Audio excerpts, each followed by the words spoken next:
Welcome to Penrose Learning, where we make understanding easy. In this video, I will explain how to program your Honda Ridgeline garage door opener. First, you will clear any existing programming from your home link system.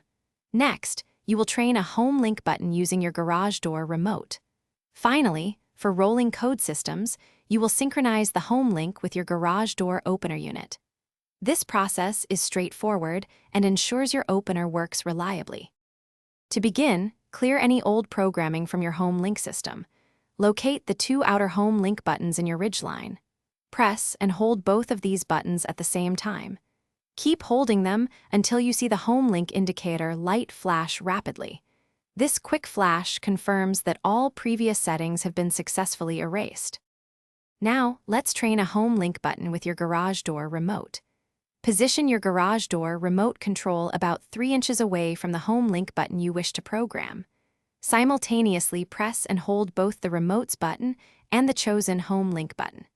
Continue holding until the home link indicator light changes from a slow flash to a solid light or a rapid flash, then release. For garage door openers with rolling code technology, there's one final step. Go to your garage door opener unit and locate its Learn or Smart button. Press this button once. Immediately return to your Ridgeline within 30 seconds. Now, press the home link button you just programmed 3 times, holding it for 2 seconds each time. This completes the synchronization process. Thanks for watching. If this was helpful, leave a like and consider subscribing. See you next time.